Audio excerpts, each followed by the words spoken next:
Bienvenidos a un nuevo vídeo de la serie Revisando la carrera de Psicología, nivel 2. Continuamos con la unidad 4 de la asignatura de Bases Biológicas de la Psicología 2. Comencemos. Unidad 4, Plasticidad y trastornos del cerebro.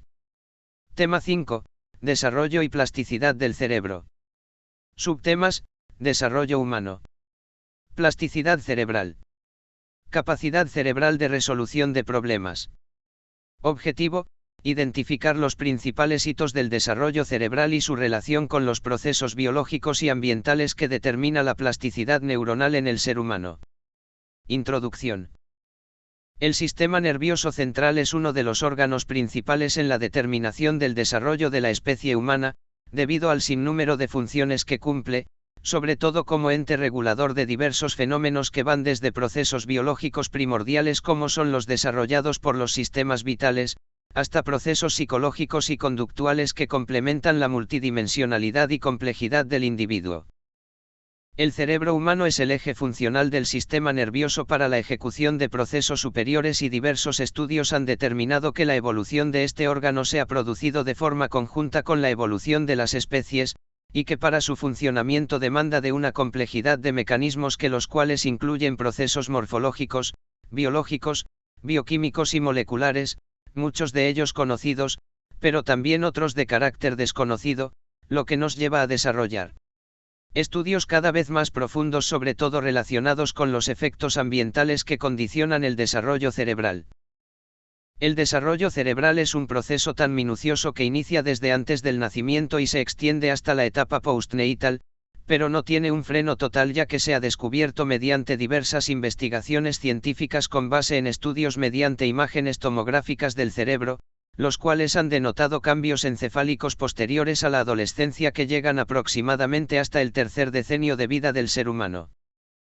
La diversidad de células neuronales y las diferentes sinapsis nerviosas son los principales elementos que influyen en la plasticidad cerebral, que de forma general es definida como el proceso mediante el cual las neuronas reconfigura e incrementa sus conexiones y estabilizarlas mejorando su funcionalismo aún sin modificar su estructura morfológica, aunque algunas veces puede hacerlo. La propiedad funcional del cerebro denominada plasticidad ha producido un cambio en el paradigma, de concebir las estructuras neuronales como elementos rígidos, poco modificables y peor aún recuperables hasta lograr determinar que estas estructuras se encuentran dotadas de un dinamismo impresionante, el cual permite modificaciones tanto por condiciones internas, pero de forma importante por efectos propiciados por el medio externo, como sucede desde la vida intrauterina, cuando producto de la estimulación temprana se mejoran el desarrollo de este nuevo ser. Es innegable entonces, que la plasticidad y el desarrollo cerebral están determinado, en cerca del 40%, por la influencia de factores relacionados con el medio ambiente, como por ejemplo elementos nutricionales, tóxicos, estimulación externa, pero sobre todo las experiencias y aprendizajes vivenciados por la persona durante el curso de su vida, pero con preponderancia durante la primera infancia, etapa que se constituye en la época de mayor índice plasticidad cerebral. Las experiencias desarrolladas por las sensaciones y percepciones inducidas a su vez por la estimulación del medio externo, se constituyen en el insumo necesario para desarrollar la capacidad de generar procesos cognitivos contextualizados, entre ellos la resolución efectiva de los problemas que con el curso de la vida se presentan de forma cotidiana y que a su vez determinan el curso de la existencia humana. Es así como surgen los grandes inventos de la humanidad, gracias a la perseverancia y a la gestión efectiva de las emociones y sentimientos. Para el desarrollo de esta unidad, se tomará como punto inicia el proceso de desarrollo constante del cerebro humano dividido en las diferentes etapas del ciclo vital, yendo desde la vida intrauterina hasta etapas posteriores a la adolescencia.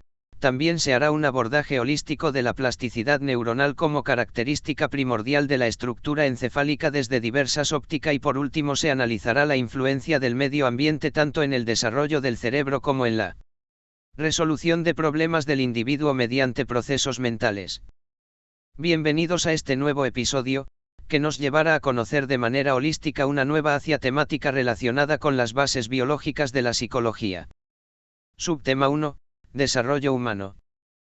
Para el análisis del desarrollo del cerebro humano se debe tomar en cuenta las diferentes etapas vitales del individuo que, como se indicó en la parte introductoria, determinan los momentos precisos para el desarrollo de cambios tanto morfológicos como funcionales del encéfalo y en general de todo el sistema nervioso. Es por ello que se destacan dos etapas fundamentales que son la etapa prenatal y la posnatal. A. Desarrollo cerebral intrauterino. El cerebro inicia su formación desde etapas tempranas de la fase embrionaria de la formación del ser humano. Todo inicia con la diferenciación de las capas que otorga al ectodermo embrionario como capa formadora del cerebro y demás estructuras del sistema nervioso. Ya hacia los 17 días posterior a la fecundación se produce la formación de la placa neural que con el plegamiento de su estructura propicia la formación del tubo neural, proceso que se denomina neurulación, a través del cual se forma el sistema nervioso central. Existe una porción de células ectodérmicas que se separan formando la cresta neural, estructura que a lo posterior formarán las estructuras del sistema nervioso periférico. El tubo neural crece para propiciar la fase de diferenciación del encéfalo, la cual inicia con el engrosamiento de 3 zonas rostrales del tubo formando las denominadas vesículas primarias. Estas vesículas toman el nombre de prosencéfalo o cerebro anterior, mesencéfalo o cerebro medio y rombencéfalo o cerebro posterior. Cabe acotar que gracias a estas estructuras se produce la formación de toda la masa encefálica, pero este proceso no culmina allí, sino que se complementa con la diferenciación de cada una de las vesículas. La diferenciación del prosencéfalo inicia con la formación de vesículas secundarias, entre ellas las denominadas vesículas telencefálicas, que en etapas posteriores la corteza cerebral. El telencéfalo basal incluye también la formación de la sustancia blanca cortical, cuerpo calloso y cápsula interna del cerebro. Existen otras vesículas llamadas vesículas ópticas que formarán en el adulto los nervios ópticos y la retina. La parte central del prosencéfalo toma el nombre de diencéfalo, el cual es el precursor del tálamo e hipotálamo, incluyendo la estructura denominada tercer ventrículo. El mesencéfalo se diferencia poco, ya que su estructura sufre pocas variaciones durante el desarrollo embrionario y propicia la formación del acueducto cerebral y además dos estructuras características que son el tectum y el tegmento. Todas estas estructuras conforman núcleos y colículos que interconectan el encéfalo con el tronco cerebral y la médula espinal. El proceso de diferenciación del rombencéfalo posee cierto grado de complejidad debido a que en esta estructura surgen cambios significativos, ya que la mitad rostral denominada metencéfalo, es de donde surge el cerebelo y el puente. Entre tanto, la mitad caudal conocida como mielencéfalo conduce a la formación del bulbo raquídeo, estructura que hace el enlace entre la médula espinal y el resto de estructuras encefálicas. Cabe acotar que todas estas estructuras cumplen múltiples funciones autónomas en el organismo, como por ejemplo los actos reflejos y la activación secretora de diversas glándulas. Posterior a este proceso de diferenciación sobreviene el proceso denominado postencefalización, el cual manifiesta el desarrollo fisiológico diferenciado de ciertas estructuras cerebrales, dentro de las cuales destacan el crecimiento encefálico variado entre cada una de las estructuras antes descritas, el crecimiento paralelo de los ventrículos, los cuales contienen líquido cefalorraquídeo, y formación de núcleos especializados regionales. Una de las características más relevantes es la disposición diferenciada de la estructura cerebral, designando los cuerpos celulares a nivel externo formando la sustancia gris y los cuerpos axonales a nivel interno configurando la sustancia blanca. B. Desarrollo cerebral postnatal. Posterior a la etapa postnatal, el cerebro inicia un proceso de crecimiento progresivo en torno a su tamaño, siendo así que solo durante el primer año de vida duplica su peso, llegando a cerca del kilogramo de peso. Es así como su crecimiento posterior es poco en función a su tamaño, pero los procesos funcionales ejecutándose sobre todo determinado por la mielinización, la misma que aunque inicia desde etapas prenatales se hace más efectiva durante esta fase de la vida extrauterina del individuo. El proceso de mielinización se caracteriza por la acumulación de una sustancia de tipo adiposa conocida con el nombre de mielina, alrededor de las fibras nerviosas, conformando una vaina, la cual le confiere una mayor capacidad para la transmisión de señales nerviosas desde una neurona hacia otra, logrando optimizar el impulso nervioso en procesos tanto motores como sensitivos. La mielinización se efectiviza a mayor rapidez durante los primeros días de vida extrauterina y se conoce que solo los núcleos del tallo cerebral relacionados con procesos reflejos del nuevo ser estaban mielinizados de forma completa. los cuales le permitían responder con mecanismos fisiológicos básicos. Se ha identificado que los elementos de la corteza cerebral se mielinizan cada uno a su ritmo y en un periodo de tiempo diferenciado, siendo así que las áreas que primero inician su proceso de mielinización son las áreas sensoriales y motrices primarias, en contraste con lo que sucede con las áreas de asociación frontoparahiatals, las mismas que obtienen su maduración completa solo hasta los 15 años de edad. Subtema 2. Plasticidad cerebral. Posterior al análisis del desarrollo cerebral, se hace inherente conocer que los procesos sinápticos producidos en las diferentes etapas de este, provocan un mayor desarrollo morfológico y funcional del cerebro, convirtiéndose en uno de los principales elementos relacionados con la plasticidad cerebral, el cual se definió desde un inicio como la capacidad de las estructuras nerviosas para mejorar sus conexiones en respuesta a estimulación tanto exógena como endógena. La plasticidad cerebral se reconoce como uno de los principales procesos adaptativos del sistema nervioso, siendo necesario no solo para la formación de múltiples redes neuronales, sino que también se involucran con el funcionamiento de las mismas, para conseguir el desarrollo neuronal idóneo y el progresivo perfeccionamiento de sus funciones. La plasticidad, al ser un proceso complejo, no se delimita a una estructura específica del cerebro. Por el contrario, este proceso se desarrolla en múltiples estructuras cerebrales, distinguiéndose la plasticidad glial, neuronal, sináptica entre otras. El cerebro humano cuenta con millones de células neuronales que, por ser células de tipo postsinápticas, no pueden reproducirse a partir de ellas. Se ha demostrado su capacidad de regeneración dendrítica y axonal, lo cual representa un precedente en la recuperación funcional de estructuras cerebrales lesionadas. También es importante determinar que el proceso de plasticidad es un proceso tanto estructural como funcional, y dentro de los fenómenos de reorganización funcional generados en la plasticidad podemos encontrar el desenmascaramiento, el resurgimiento sináptico, la arborización de las dendritas y modificaciones en neurotransmisores, entre otras modificaciones que propician la plasticidad cerebral. Desde el punto de vista psicológico, la plasticidad se desarrolla mediante tres tipos de procesos: la plasticidad dependiente a la experiencia, es decir, aquella en la cual las vivencias o entradas del medio exterior producen cambios en las estructuras neuronales; la plasticidad independiente a la experiencia, que es aquella en la cual el cerebro se modifica sin la influencia del medio externo; y la plasticidad experiencia expectante, la misma que determina una fase específica en la cual la influencia del medio externo puede o no ocasionar cambios en las estructuras neurológicas. Fases. Se han estudiado molecularmente los principales procesos vinculados con la plasticidad cerebral y, como resultante, se determinó que cada uno de estos procesos, aunque pueden producirse de forma conjunta, existen etapas del ciclo vital en donde uno prepondera sobre el otro. Es así como se han definido tres periodos relevantes de la plasticidad cerebral en el ser humano. Plasticidad del cerebro en desarrollo.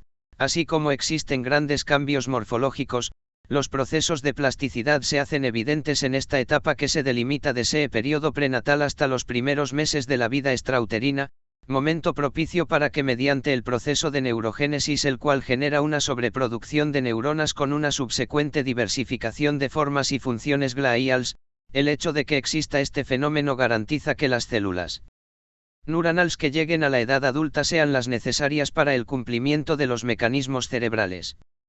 Cabe acotar a que durante esta fase también se producen fenómenos de apoptosis, muerte celular programada, con la finalidad de ocasionar la destrucción de las neuronas que no completan un óptimo desarrollo.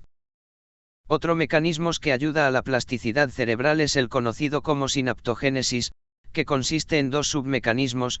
El primero ocurre cuando los espacios vacíos que quedan en la masa encefálica son aprovechados por los cuerpos axonales para, a partir de ellos, crear nuevas proyecciones de su vaina, logrando un mayor número de conexiones a lo largo de la superficie subcortical.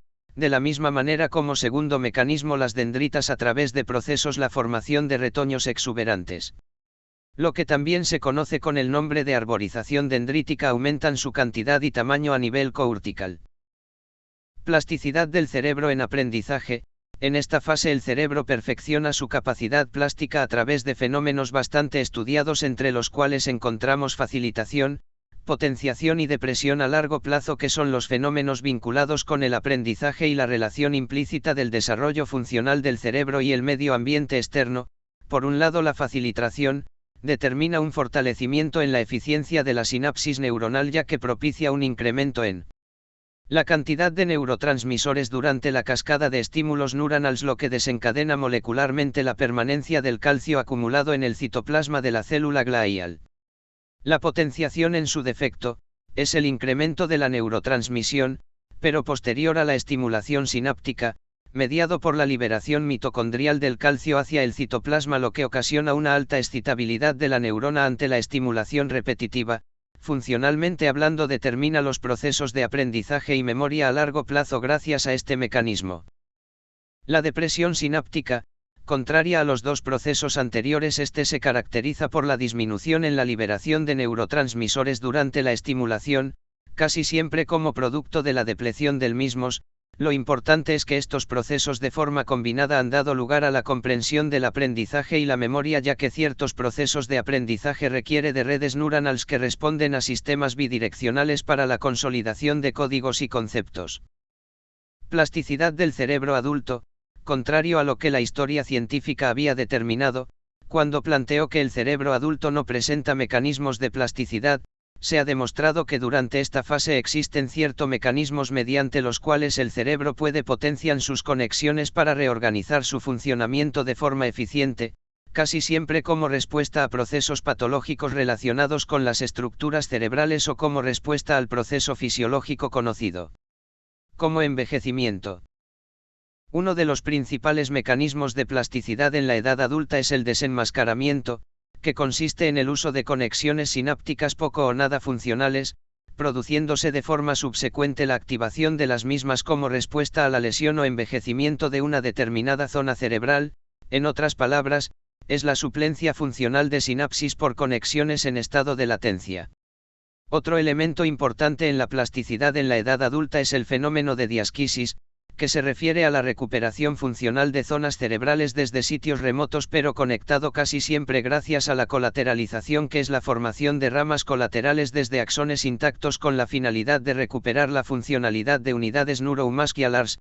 Este fenómeno es casi siempre visible en el sistema nervioso periférico.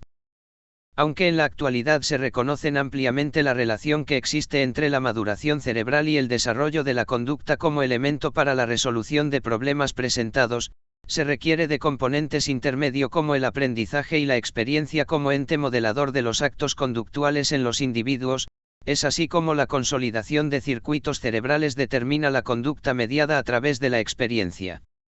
Ante dicha afirmación se puede determinar que la capacidad para la resolución de problemas denominado desarrollo cognitivo-conductual no se desarrolla de la noche a la mañana, sino que, según lo expuesto por Piaget, se desarrolla en fases en las cuales existe una amplia relación entre la edad, desarrollo cerebral e hitos conductuales.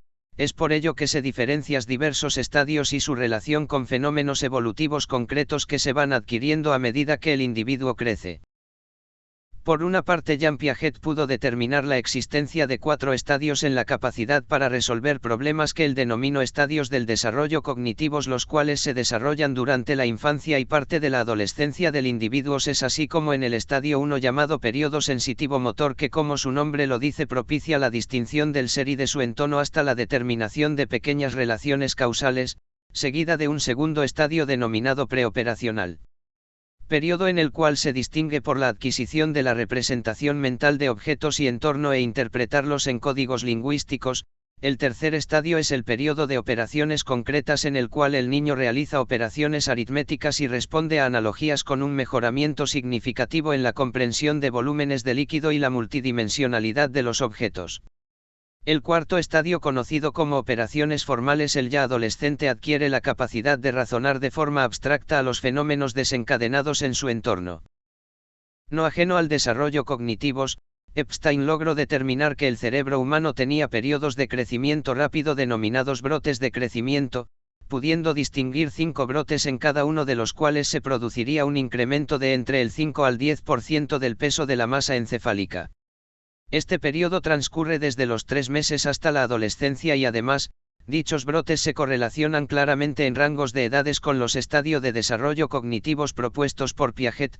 Con este descubrimiento se logró confirmar aún más la relación implícita entre el desarrollo de la conducta con el crecimiento cerebral, probablemente propiciado por el aumento de sinapsis que a su vez conllevaría a un incremento en las funciones metabólicas celulares, lo que propicia la angiogénesis y la proliferación de células gliales. Subtema 3. Capacidad cerebral de resolución de problemas. El desarrollo y organización cerebral es un proceso que no para con el nacimiento, ni siquiera aún en la primera infancia como se creía hace pocos años, sino que perdura hasta edades la adultez, pero toda esta organización se ve afectada en sobremanera por los efectos producidos por el entorno en el cual cada individuo transcurre a lo largo de su vida. Se ha identificado que muchos factores ambientales inducen a una neurogénesis deficiente. Investigaciones han determinado que más de 200 sustancias químicas con las que el ser humano posee contacto frecuente poseen propiedades neurotóxicas y potencialmente podrían alterar la organización cerebral, así como el contacto o exceso de factores químicos en el ambiente ocasionan efectos deletéreos en la estructura cerebral. Es por esto que se ha vinculado al deficiente control de productos químicos tanto ambientales como otros, en la generación de trastornos cognitivos y del comportamiento en la población en general debido a una mala organización de la sustancia blanca, pasando desapercibido ante la luz de la ciencia por las escasas investigaciones al respecto. De la misma manera, el déficit de otros elementos puede ocasionar efectos igualmente dañinos. Es lo que sucede en el periodo embrionario cuando existe una reserva baja de folatos para ser transmitidos al embrión desde la madre a través de la barrera hematoplacentaria, lo cual produce enfermedades como la encefalocele, meningocele y miolomeningocele, patologías que en muchas ocasiones producen la muerte del feto o discapacidades severas en la vida extrauterina. Psicológicamente es de gran importancia determinar que no solo agentes químicos externos alteran la organización cerebral, sino que en un amplio porcentaje de las alteraciones son propiciadas por déficit de estimulación afectiva. Es lo que sucede en el caso de niños huérfanos adoptados a edades tempranas versus niños huérfanos que permanecen en institucionalizados. Estudios pudieron determinar que el coeficiente intelectual y el tamaño cerebral eran mayores en los niños que eran adoptados a edades tempranas, mientras que los que fueron adoptados pasado los 12 meses nunca recuperaron esta capacidad organizativa cerebral. Queda claramente evidenciado que no solo los elementos ambientales ocasionan alteraciones, sino que contribuyen a dichas alteraciones factores fisiológicos y emocionales intrínsecos del individuo, es decir, que la organización cerebral se debe a una dualidad de estímulos de donde parten los cambios en su estructura integral y funcionalidad. Otro ejemplo de la biología moderna que determina que la organización del sistema nervioso se ve mediada por la estimulación es lo que ocurre cuando desde edades tempranas se sustrae la estimulación lumínica a uno de los ojos, lo que da como resultado la pérdida de la visión permanente del mismo por daños no solo retinianos sino por inactivaciones de la corteza sensitiva visual producida por un debilitamiento en las conexiones sinápticas, lo que confirma que la experiencia se ejerce en una especie de validación para la correcta organización neuronal. En conclusión, la exposición a múltiples estímulos desde edades tempranas, incluso desde la etapa intrauterina, produciría en el individuo un mayor tamaño de la corteza cerebral influenciado por fenómenos como incremento en las células gliales, un aumento en la longitud de las dendritas, casi siempre en cerebros jóvenes, una mayor densidad de las ramificaciones dendríticas, preponderante en cerebros adultos, entre otros mecanismos. Reflexión.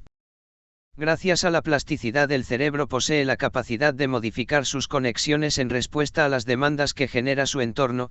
Está en cada uno de vosotros estimularlo positivamente y contribuir en su correcto desarrollo. J. Pavageau. Unidad 4.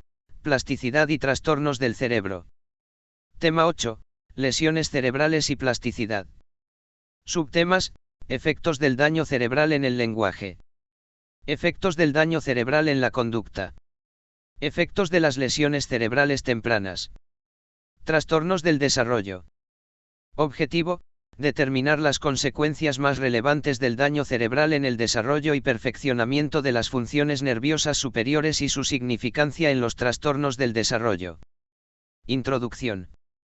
La lesión cerebral se define como la destrucción o degeneración de las estructuras cerebrales.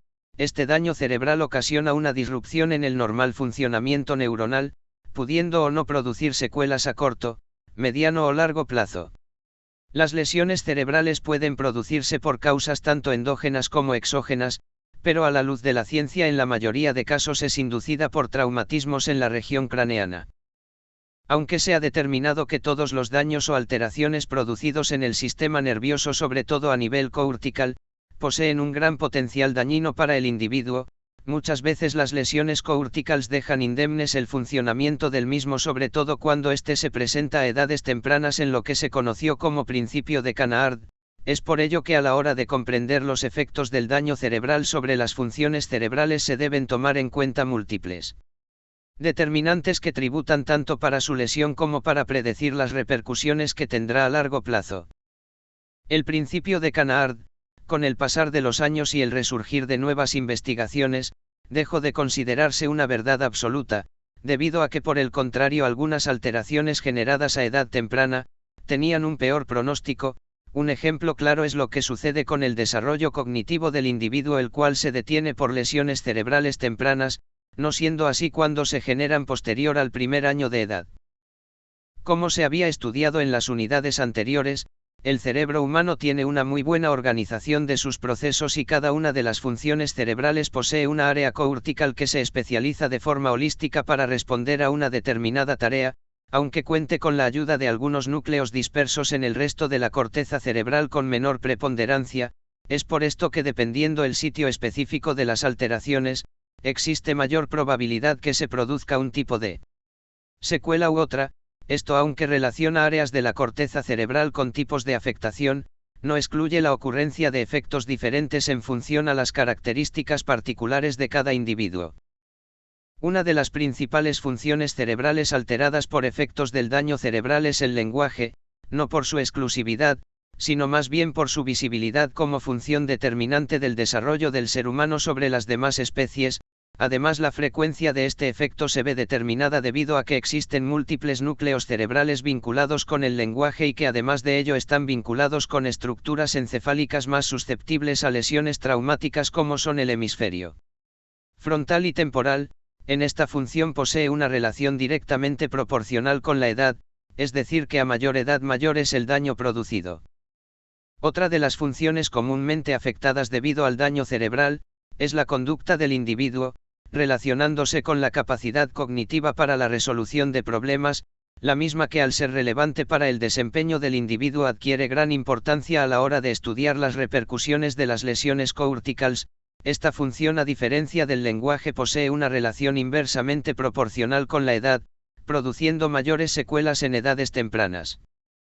Durante el análisis de la temática propuesta para esta unidad, se abordará desde el punto de vista psicobiológico cada uno de los efectos producidos por el daño cerebral en las funciones cerebrales superiores, haciendo énfasis en los mecanismos que representan la evolución del ser humano sobre las demás especies, como son el desarrollo del lenguaje y la conducta.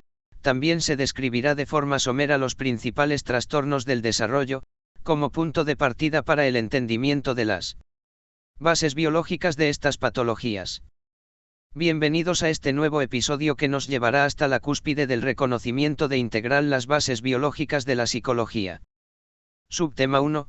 Efectos del daño cerebral en el lenguaje.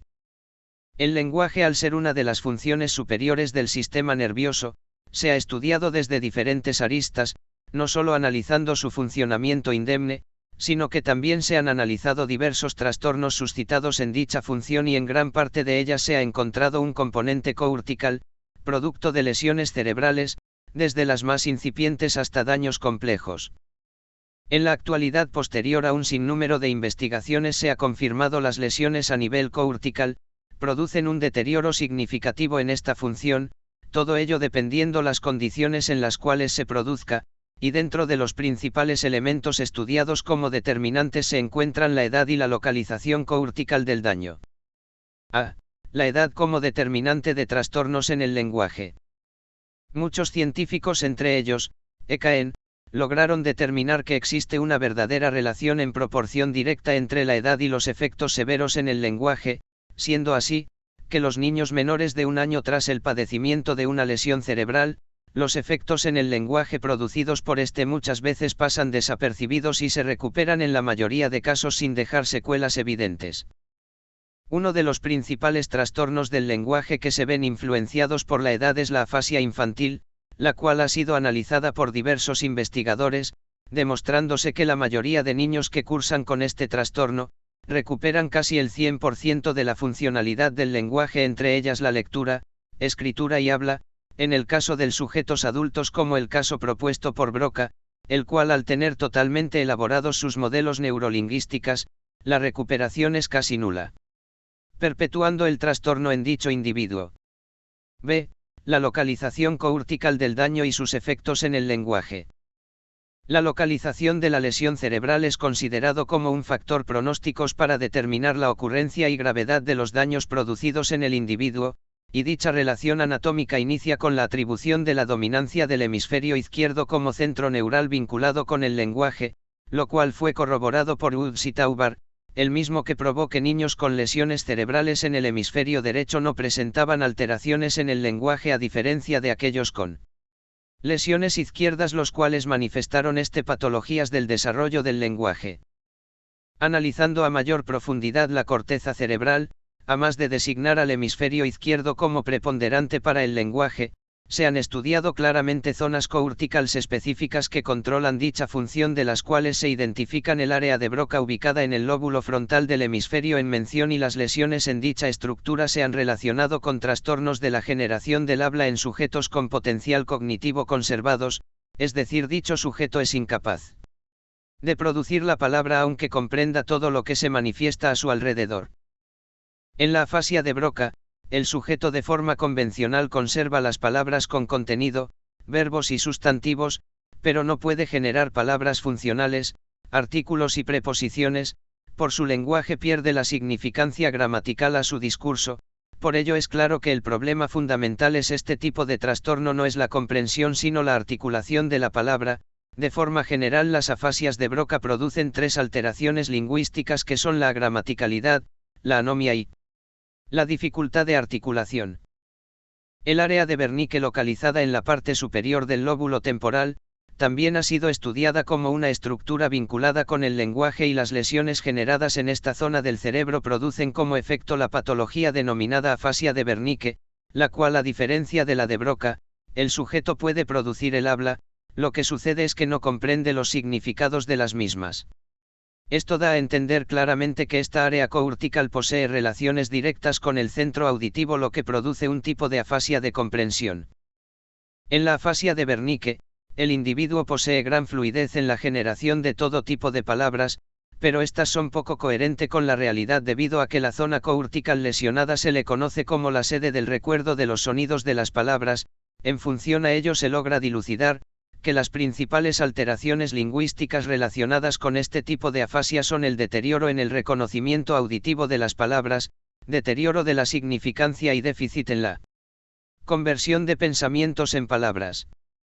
El fascículo arqueado es la estructura morfofuncional cerebral que une las dos áreas principales del lenguaje, la misma que en el caso de encontrarse lesionado producen lo que se conoce como afasia de conducción, trastorno caracterizado comúnmente por la incapacidad para repetir las palabras escuchadas, pero con la conservación de la articulación y comprensión de las mismas. C. Reorganización del lenguaje. El lenguaje a nivel cerebral ante situaciones de lesiones corticales, gracias a los procesos de plasticidad neuronal, en muchas de las ocasiones puede reorganizarse y reactivar su funcionamiento de diferentes formas. En el caso que la lesión haya comprometido zonas corticales primarias del lenguaje como las áreas de Broca y Wernicke, la recuperación del lenguaje por lesiones hemisféricas izquierdas, se ejecuta a expensas de una suplencia por hemisferio cerebral derecho, el cual toma la posta, despertando zonas cortical destinada para este fin. Existe otro escenario en el cual las lesiones cerebrales que alteraron el lenguaje no se encontraban en áreas primarias. En este caso el hemisferio izquierdo continúa con el control del lenguaje, reforzando sus zonas corticales elementales para que la función de los núcleos accesorios. El peor de los escenarios se propicia cuando ocurren lesiones bilaterales en las estructuras cerebrales primarias del lenguaje, lo que genera la imposibilidad de reorganización del lenguaje posterior a la daño cortical. Con dicho postulado se puede confirmar que para que se produzca la reorganización del lenguaje se requiere que por lo menos uno de los hemisferios cerebrales se encuentre libre de lesiones. Subtema 2. Efectos del daño cerebral en la conducta.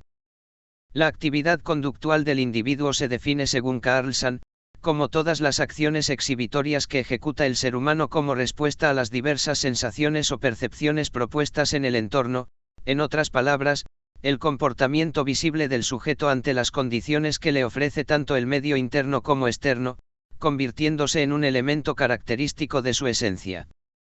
Contrario a lo propuesto en el principio de Canard, las alteraciones de la conducta en el individuo poseen un patrón de gravedad inversamente proporcional a la edad, aunque existan etapas determinadas del desarrollo cerebral que influyen en este proceso, pero casi siempre las lesiones cerebrales que desencadenan alteraciones de la conducta a muy temprana edad, son sinónimo de un mal pronóstico y de escasa recuperación. Aunque la edad es muy importante para la evaluación de los efectos del daño cerebral en las funciones nerviosas superiores incluida la conducta, en este caso en específico existen otro tipo de elementos que determinan el curso y la gravedad de esta alteración. Estos elementos son la localización del daño, el estadio de desarrollo neuronal del individuo, la conducta analizada y la presencia de hormonas gonadales. En lo que respecta a la localización del daño, las alteraciones de la conducta que se producen un mayor grado de afectación cuando se trata de lesiones en la corteza sensitiva primaria, en contraste con las lesiones de las zonas que circundan a la corteza frontal que casi siempre provoca alteraciones conductuales reversibles y de rápida recuperación. Un ejemplo claro es lo ocurrido en lesiones de la amígdala que provocaran conductas autistas leves, mientras que si se afecta el hipocampo la conducta autista se desarrolla solo en la adultez, pero todo esto depende también de la extensión de la lesión cerebral. En relación a los efectos reflejados en la conducta por lesiones cerebrales y su relación con el estadio de desarrollo neuronal, se ha podido determinar que en los daños producidos durante la fase de neurogénesis cortical, las alteraciones suscitadas son de escasa severidad debido a que la mayoría de células lesionadas son regeneradas a través de una producción excesiva de células, lo que compensaría la estructura y funcionalidad conductual. Situación diferente ocurre cuando este daño se presenta en las etapas de migración y diferenciación neuronal, en el cual los efectos en la conducta son extremadamente severos, mucho peores a los generados en las fases tardías del desarrollo neural. Subtema 3. Efectos de las lesiones cerebrales tempranas. Las lesiones cerebrales producidas en edades tempranas generan efectos significativos en la morfología y funcionalidad del sistema nervioso central, ya que en esta etapa del ciclo vital el desarrollo encefálico es crucial y denota gran significancia y puede propiciar un sinnúmero de alteraciones. Entre los principales efectos evidenciados por este tipo de lesiones se estudiarán los siguientes. Efectos en el tamaño cerebral. Este es uno de los principales efectos de las lesiones cerebrales, notándose que existe una relación directamente proporcional entre la edad de la lesión y el tamaño final del cerebro.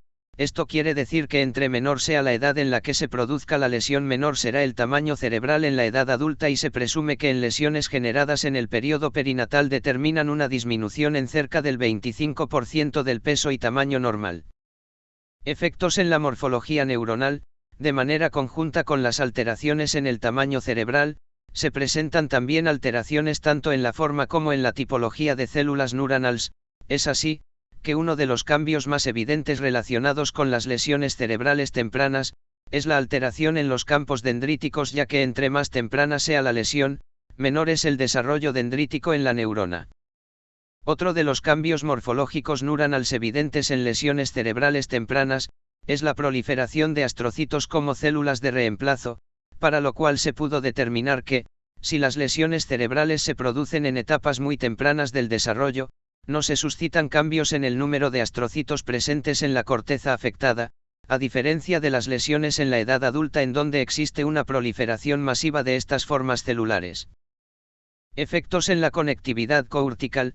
Así como las estructuras morfológicas se ven alteradas por las lesiones cerebrales tempranas, ocurre algo similar con su funcionalismo vinculado a la conectividad cortical, ya que investigaciones han determinado que dichas lesiones producidas a edades muy tempranas propician la persistencia de conexiones anómalas debido a un déficit en la poda dichas conexiones.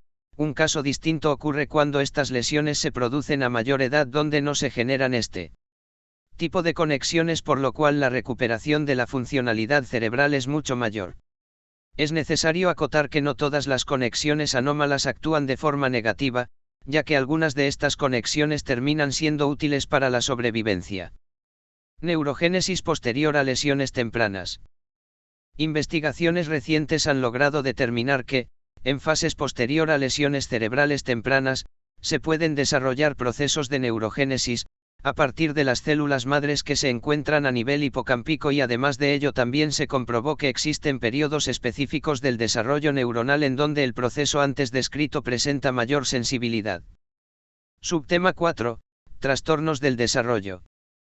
Los trastornos del desarrollo o neurodesarrollo son definidos, como todo tipo de alteración o disfuncionalidad comúnmente adquiridas durante una etapa tema de la vida que compromete en forma significativa las habilidades comunicativas, cognitivas, conductuales y repercuten en la vida social del individuo, entendiéndose entonces un amplio paraguas de patologías, contrario a lo que se creía inicialmente, que los trastornos del desarrollo solo se relacionaban con el aprendizaje. La multifactorialidad para la ocurrencia de los trastornos del desarrollo es evidente, pero dentro de este gran prisma, se ha aclarado que los factores implícitos en el desarrollo de estas patologías son el componente biológico, que va desde aspectos genéticos, infecciosos, tóxicos, disfunciones, entre otros elementos, y el factor mental y social, que abarca los aspectos conductuales y afectivos que pueden alterar la psiquis del ser humano. De acuerdo con los parámetros propuestos por la American Psychiatric Association, los trastornos del desarrollo han sido clasificados para su estudio en 7 grupos, de los mismos que se han delimitado en función nerviosa superior alterada por dicho trastorno, por lo cual el abordaje de esta temática se desarrollará en función a los lineamientos propuestos en esta clasificación denominada DMS-5, dentro de los cuales podemos analizar las siguientes afecciones. A. Trastornos del desarrollo intelectual. Los trastornos del desarrollo intelectual se definen como la afección propiciada antes de los 18 años de edad, la misma que se caracteriza por deterioro en las funciones intelectuales, razonamiento, juicio, resolución de problemas, pensamiento abstracto, etc., y alteraciones relacionadas con el comportamiento de tipo conceptual, práctico y social, autonomía, responsabilidad social, patrones de conducta. Dicho en otras palabras, alteran la inteligencia general del individuo y su comportamiento de forma inteligible como miembro de una sociedad, incluyendo sus roles y responsabilidades.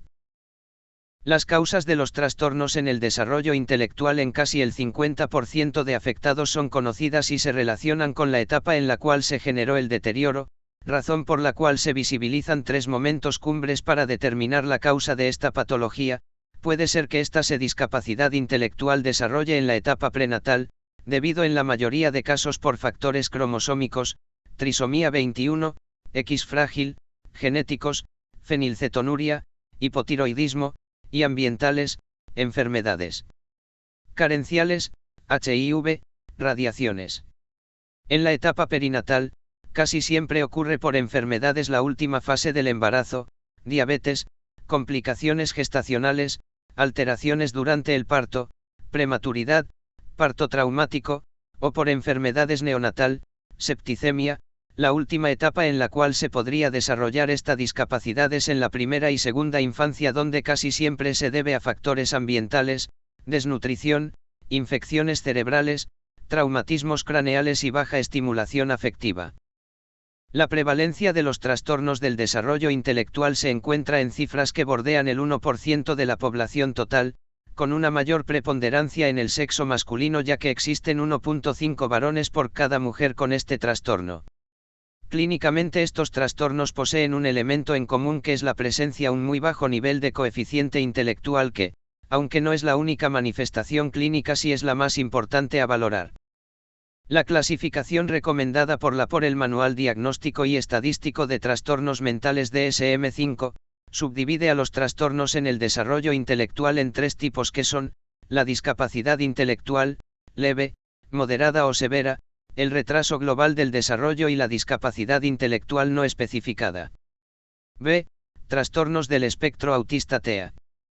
Los trastornos del espectro del autismo se definen como las alteraciones vinculadas con el déficit en la comunicación e interacción social, que incluyen la somatización de patrones restrictivos y repetitivos en el comportamiento, actividades e intereses, producidas generalmente durante la primera infancia, las cuales interfieren de forma significativa en el desempeño social del sujeto. Asperger, en la década de 1940, planteó este término para describir casos individuales de niños sin signos evidentes de enfermedad encefálica sectorizada caracterizado principalmente por graves dificultades de relación social, un espectro de interés restringido y poco habituales, trastornos del lenguaje y la comunicación y, en algunos casos, preservación de las funciones intelectuales. No existe una causa específica que determine la ocurrencia de los trastornos del espectro autista, pero sí se reconoce que existen elementos que predisponen dicha afección, entre los cuales encontramos factores genéticos y cromosómicos, síndrome de X frágil y la esclerosis tuberosa, y múltiples factores ambientales que van desde antecedentes familiares, factores demográficos y complicaciones obstétricas. Según la American Psychiatric Association, actualmente el trastorno del espectro autista posee una prevalencia general del 1% del total de la población mundial, considerándose en uno de los trastornos más confundidos en la historia de la neuropsicología, ya que se lo relacionaba como un trastorno de discapacidad intelectual. Normalmente este trastorno se manifiesta clínicamente por manifestaciones como la aversión social, trastornos comunicativos, entre ellos la ecolalia, que es la repetición insistente de palabras o frases, y conductas repetitivas, apagar y encender la luz de manera seguida, jugar en patrones rígidos, etc. Al ser considerados los trastornos del espectro autista, como un concepto dimensional, incluye varias entidades que antes eran consideradas como entes independientes: síndrome de Asperger, trastorno de Rett, trastorno autista, trastorno desintegrativo infantil y el trastorno generalizado del desarrollo no especificado, pero posterior a un análisis profundo, se logró determinar que lo importante era determinar la dimensión afectada, ya que muchas de las características distinguidas en estos síndromes eran comunes. C. Trastornos por déficit de la atención con hiperactividad, TDA. El comportamiento y la atención del niño son uno de los elementos necesarios para la integración de éste en la sociedad de una manera armónica, evidenciándose en cada uno de los entornos en los cuales se desenvuelva, pero cuando esto se trastoca ocasiona una gama de conflictos entre el individuo con todo su núcleo social próximo, empezando por su familia y amigos. Los trastornos por déficit de atención se definen, según la American Psychiatric Association, a la presencia de patrones habituales de inatención, desorganización, hiperactividad, impulsividad o los dos de forma conjunta, manifestados de forma evidente en más de dos contextos: casa, escuela, amigos, generados antes de los 12 años de edad sin que existan antecedentes de tipo psicótico, que debido a su complejidad afectan la vida social del individuo. La incidencia de este tipo de trastornos, según análisis realizados en los países de primer mundo, determinan que afecta a cerca del 5% de niños, siendo 2 veces más frecuentes en hombre que en mujeres, teniendo como referencia que la gran mayoría de mujeres que presentan este trastorno, lo hacen sin el componente de hiperactividad.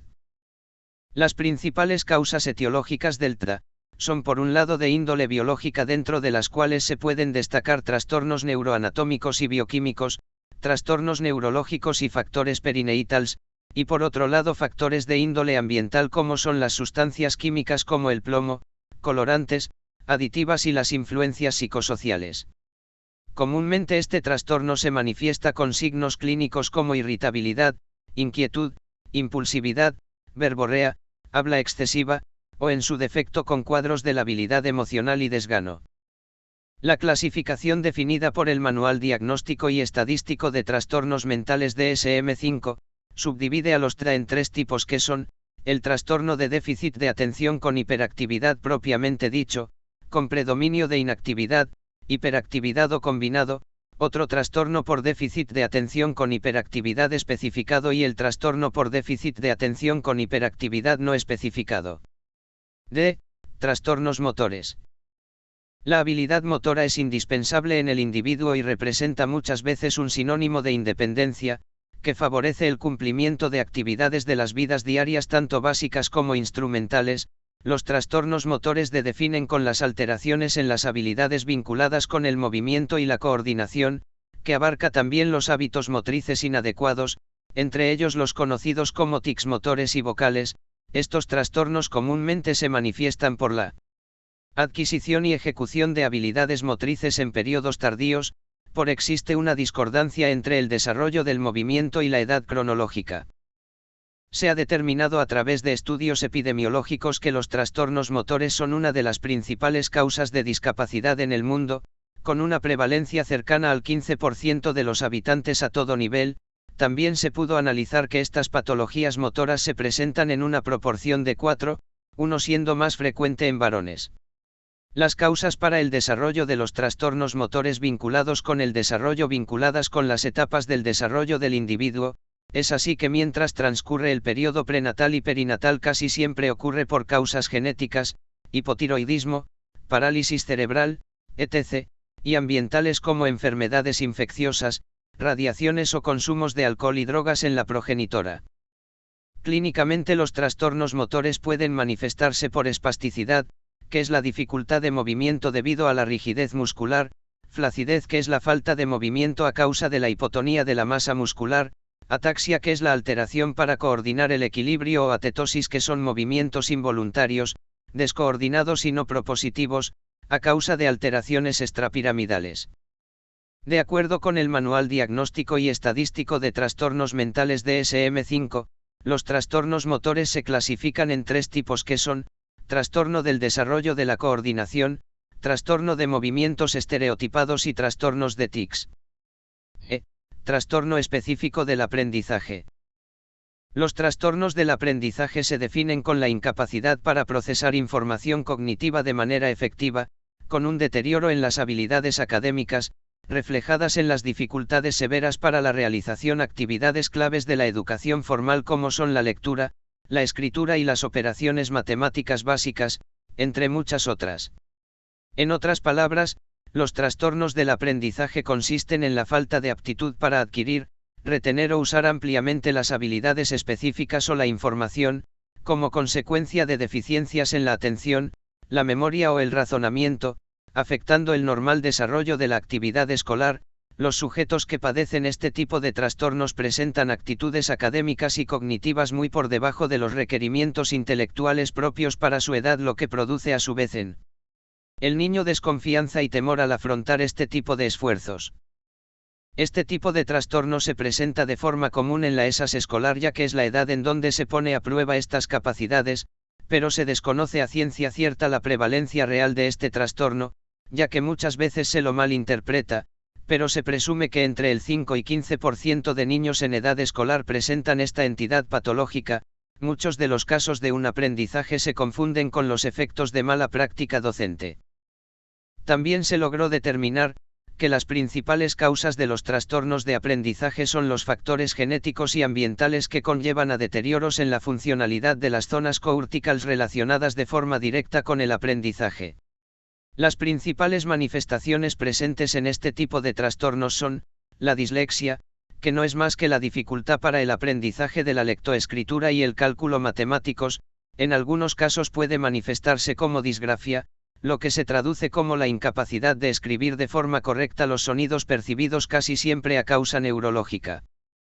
Aunque anteriormente la Asociación Americana de Psiquiatría diferenciaba este gran trastorno en patologías diferenciadas, en la actualidad los conjuga en un trastorno único en el cual de forma complementaria se enfatiza el tipo de procesos académicos alterado. Dicha sociedad recomienda que con la presencia de una sola alteración en cualquiera de las áreas, puede conllevar al diagnóstico de este trastorno. Trastornos de la comunicación. La comunicación es un fenómeno que determina el desarrollo y evolución de la especie humana, la cual desempeña un papel efectivo en el avance constante desde tiempos antiguos en los que la tradición oral predominaba, hasta nuestros tiempos en donde predominan otros tipos de vías comunicacionales. Los trastornos de la comunicación en la actualidad son conceptualizados como aquellas alteraciones del neurodesarrollo en donde el individuo no posee la capacidad de comunicarse de forma idónea, existiendo la ausencia de trastornos intelectuales, psicológicos, auditivos y motores, es decir que en los trastornos de la comunicación el individuo tiene todos los elementos para desarrollar el lenguaje, pero no lo puede ejecutar, peor aún aprender espontáneamente.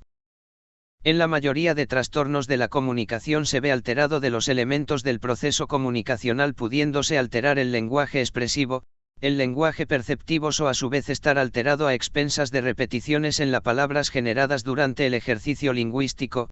Epidemiológicamente se conoce de forma parcial que los trastornos de la comunicación se presentan en diferentes niveles de prevalencia según las edades del niño, pero de forma global se ha determinado que entre el 2 al 10% de la población infantil dependiendo la forma clínica, pero lo que sí se reconoce es que la ocurrencia en varones es el doble que en mujeres. Al igual que muchos trastornos del desarrollo, este tipo de alteraciones se deben a causas biológicas por deterioro de las estructuras corticales vinculadas con el lenguaje, a elementos ambientales, toxinas, consumo de drogas en el embarazo, o genéticas, como causa contribuyente. Clínicamente este trastorno se ve evidenciado por la presencia de afasia, que es la dificultad para el lenguaje expresivo y comprensivo, sea este de tipo oral o escrito, disfemia, que es la falta de fluidez del habla, caracterizado por incoordinación y repeticiones involuntarias de fonemas y morfemas, o disartria, que es la dificultad para articular el habla por causa neurológica. De acuerdo con la clasificación actualizada generada por la Asociación Americana de Psiquiatría, los trastornos de la comunicación se dividen en 5 tipos: el trastorno del lenguaje, el trastorno de los sonidos del habla, el trastorno de la fluencia de inicio en la infancia, el trastorno de la comunicación social y el trastorno de la comunicación no especificado. G. Otros trastornos del desarrollo neurológico. Este grupo de trastornos es una clasificación por descarte y corresponde a las alteraciones del desarrollo que producen un deterioro significativo en el cumplimiento de alguno de los aspectos funcionales del individuo y su entorno, pero que no cumple con todas para ser encasillado en alguna de las clasificaciones antes descritas, o en su defecto no se cuenta con la información necesaria para llegar a un diagnóstico más certero. Estos trastornos se clasifican en 2 tipos: otro trastorno del desarrollo neurológico especificado y trastorno del desarrollo neurológico no especificado. Reflexión. La clave para el mejoramiento de los trastornos del neurodesarrollo es la detección oportuna de estas afecciones. Por eso el mayor esfuerzo formativo del profesional de la salud es el escudriñar cada particularidad del sujeto mediante una exploración exhaustiva cada condición, porque la clave del éxito del profesional en psicología está en la correcta valoración. J. Pavageau. Gracias por llegar hasta aquí. Ayúdanos a crecer interactuando con nuestro contenido, me gusta, comentarios, compartir. Hasta el próximo vídeo.